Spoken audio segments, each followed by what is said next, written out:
Shalom Aleichem. Hoje nós queremos falar um pouquinho sobre Israel, os patriarcas, as matriarcas e um pouquinho da conexão com o Israel moderno.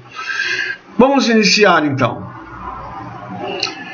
Deuteronômio 33, 29 nos informa: Bem-aventurado tu, ó Israel, quem é como tu, um povo salvo pelo Eterno, o escudo do seu socorro e a espada da tua alteza, pelo que os teus inimigos te serão sujeitos e tu pisarás sobre as suas alturas.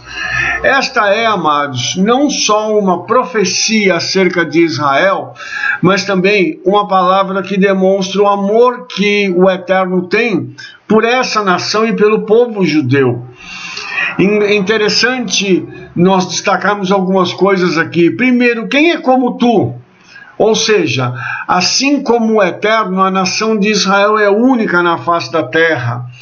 E o Eterno informa a eles, um povo salvo pelo Eterno, ou seja, a salvação foi enviada pelo Eterno na pessoa de Yeshua para que a nação de Israel pudesse ser redimida. Ele é escudo do teu socorro. Todas as vezes que Israel teve qualquer problema, clamaram ao Eterno. Nós clamamos a Yeshua e o nosso socorro vem. Ele também é justiceiro, porque a Escritura diz assim: minha é a vingança, diz o Eterno, ou seja, o Eterno se encarrega de, através da sua espada de justiça, trazer a vingança contra aqueles que se levantam contra nós. E ele termina, pelo que teus inimigos te serão sujeitos, ou seja, cada uma das guerras que Israel enfrentou e que nós enfrentamos, os nossos inimigos terão que se sujeitar a nós e nós pisaremos sobre as suas alturas, ou seja, nós estaremos caminhando sempre numa escala ascendente em direção às nossas grandes vitórias em nome de Yeshua. Um versículo profético, não só para aquele tempo, não só para a nação de Israel, como também para nós nos dias de hoje. O nome Israel, a gente percebe uma coisa interessante aqui. Eu gostaria que você notasse que Israel está escrito de cima para baixo nesse lugar que foi circundado aí, ok? Então, nós temos aqui o nome dos 3 patriarcas e das 4 matriarcas de Israel.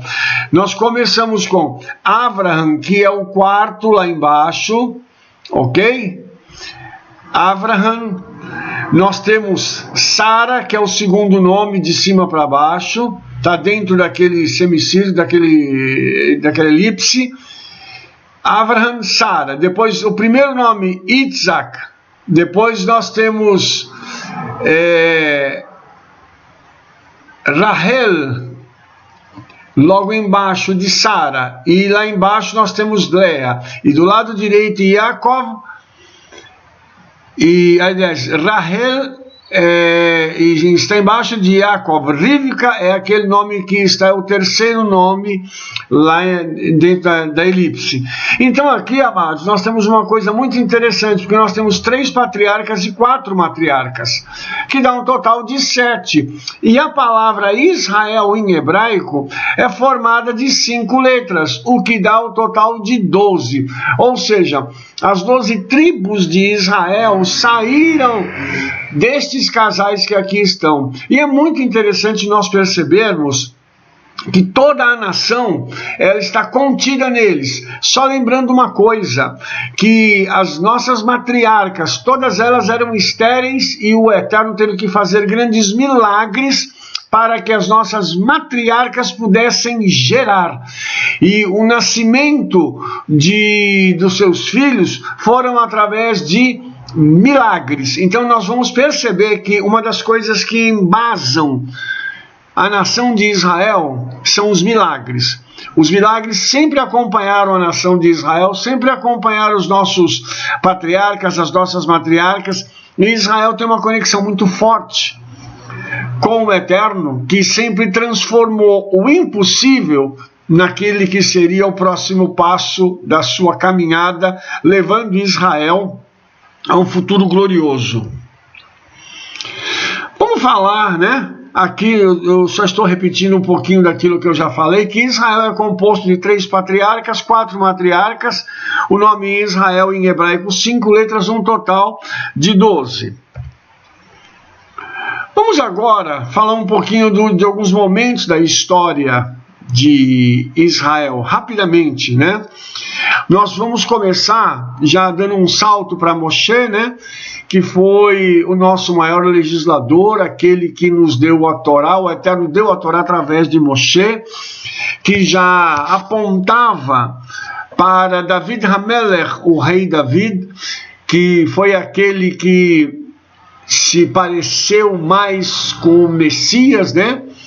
No sentido de que ele seria um homem de Deus, um homem segundo o coração de Deus, e que seria o homem que levaria Israel a uma era gloriosa de vitórias.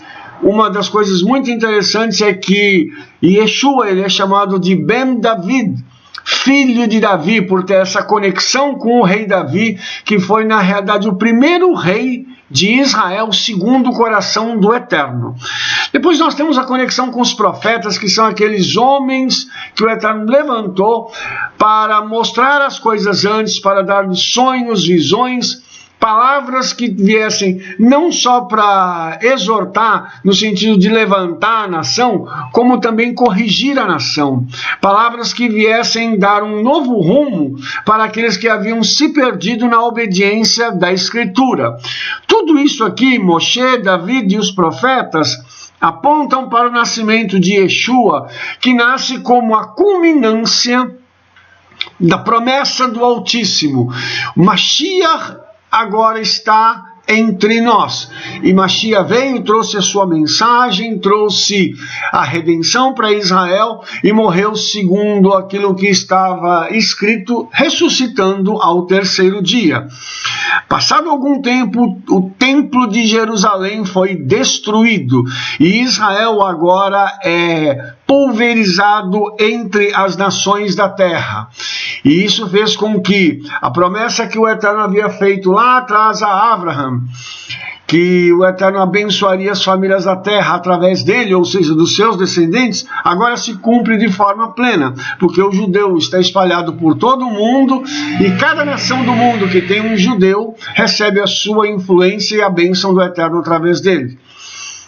Damos um outro salto agora para a Idade Média, onde houve um crescimento muito grande do judaísmo, um incremento no conhecimento das Escrituras, onde muitos sábios produziram muita literatura, muitos livros, e fizeram com que houvesse também uma perseguição contra os judeus, que resultou também na expulsão de judeus de muitos lugares do mundo. E isso culmina já com a nossa idade moderna, aqui onde vai explodir uma das maiores perseguições contra os judeus que já se deu notícia na nossa história, que é justamente a Segunda Guerra Mundial, quando Adolf Hitler mata 6 milhões de judeus. Isso também é uma coisa muito interessante, porque esse número 6 milhões é 10 vezes mais do que a Torá registra dos que saíram do Egito, que foram 600 mil homens.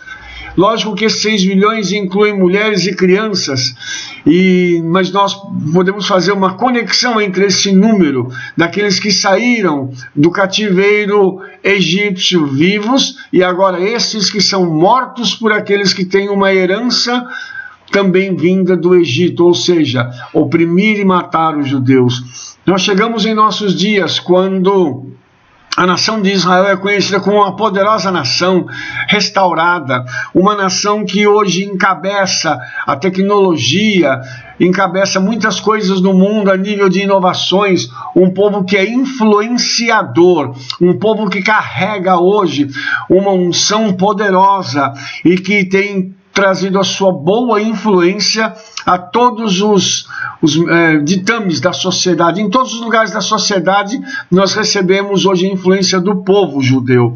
Então, um pouquinho da nação de Israel na história nos mostra a sua evolução, desde Abraham, quando tudo começou através de milagres, até os nossos dias, onde os milagres continuam acontecendo. Aqui nós temos um mapa de Israel mostrando a pequenez dessa nação. Israel hoje é uma nação pequena e nós podemos ver que, apesar disso, ainda existem pessoas em todo o mundo desejando a destruição de Israel, e nós sabemos que isso não é algo físico, mas isso tem uma conotação espiritual, porque sabemos que ainda o inferno tem um desejo muito grande pela eliminação de Israel, o que faria com que a promessa do Eterno fosse anulada, e consequentemente o Todo-Poderoso seria tido por mentiroso. E isso cancelaria, inclusive, o próprio caráter do Eterno, porque nele não há mentira, ele é a verdade, numa pureza total. E nós sabemos disso e entendemos que todos os levantes contra Israel, contra Jerusalém, contra os judeus, têm fundo espiritual. Por quê? Visando tentar mostrar ao mundo que Israel e os judeus não são tudo aquilo que a Bíblia diz que eles são. O inferno tem trabalhado contra Israel e contra os judeus, mas nós sabemos também que a vitória do nosso povo é certa. A nossa vitória é certa porque todos nós temos sangue da casa de Israel em nossas veias. Baruch Hashem HaKadosh Baruch Hu. Então aqui um resuminho, né, da população. 8.300.000 pessoas aproximadamente, com a capital em Jerusalém. A língua oficial é o hebraico, a moeda é o novo shekel, o sistema de governo é uma democracia, e a data da criação do Estado de Israel, 14 de maio de 1948. E aqui tem um dado interessante para acrescentar, porque Oswaldo Aranha, numa sessão da ONU, foi aquele brasileiro que deu o voto, que trouxe definitivamente a nação de Israel à existência. Então isso veio através do Brasil, e nós, como brasileiros, precisamos continuar orando e abençoando a nação de Israel. Aqui nós temos o emblema oficial do Estado de Israel, que é um candelabro, né, como você conhece, uma menorá, que ele deriva, né, daquele objeto que foi dado pelo Eterno a Moshe, e cada um desses ramos aqui que estão ao lado dessa menorá representam as duas partes da oliveira, e nós temos o entendimento que uma parte representa a oliveira boa, que é Israel, a outra a oliveira enxertada, que é a igreja do Senhor. Então nós temos noção que todos eles, vindo do mesmo lugar de Israel, estão debaixo do mesmo governo do Altíssimo. Então fazemos parte do mesmo povo. Temos que buscar a unidade, não só entre nós que cremos em Yeshua, mas também com a nação de Israel, abençoando-os em cada uma das nossas orações, em cada um dos nossos atos e em todos os momentos da nossa vida. Aqui temos o hino de Israel, que se chama Hatikva, a esperança, ou seja, o hino de Israel reflete aquilo que é o anseio do coração de cada um dos judeus, a esperança na nossa vitória. Então, nós precisamos continuar nos lembrando sempre disso. Há esperança, há esperança. E para nós, não só esperança nesse mundo, mas também no mundo vindouro, quando aguardamos, e eu creio que ardentemente, o momento em que nós nos encontraremos com o nosso querido Messias Yeshua, que nos reconectará aos céus de forma definitiva, ou através da morte, ou através do momento em que seremos levados para a eternidade, através do arrebatamento. Vamos falar das religiões, né, dos braços do judaísmo, as suas divisões. O judaísmo ortodoxo, o judaísmo conservador, o judaísmo reconstrucionista, o judaísmo liberal, o hassidismo e o judaísmo messiânico.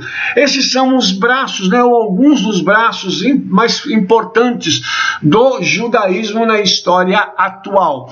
Certamente nós sabemos que o judaísmo messiânico ele ainda não é bem aceito em Israel, mas nós amamos os nossos irmãos judeus, mesmo que eles não nos amem como nós os amamos.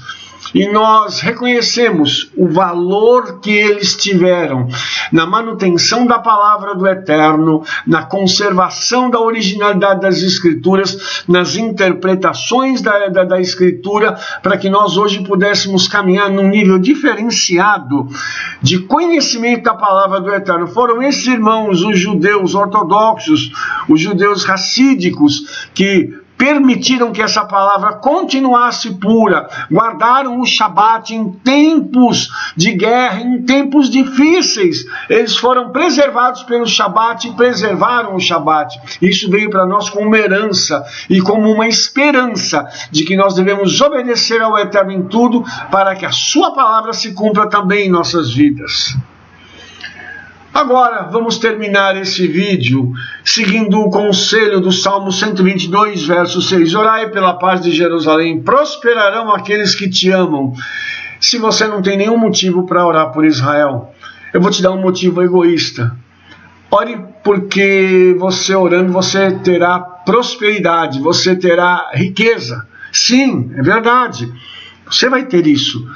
Ore por Israel, ore por Jerusalém, ore pelos judeus. Mas se você quer um bom motivo para fazer isso, não ore por aquilo que você vai receber. Ore por aquilo que você sente por eles. Ame o povo de Israel, ame os judeus, ame Israel, ame Jerusalém.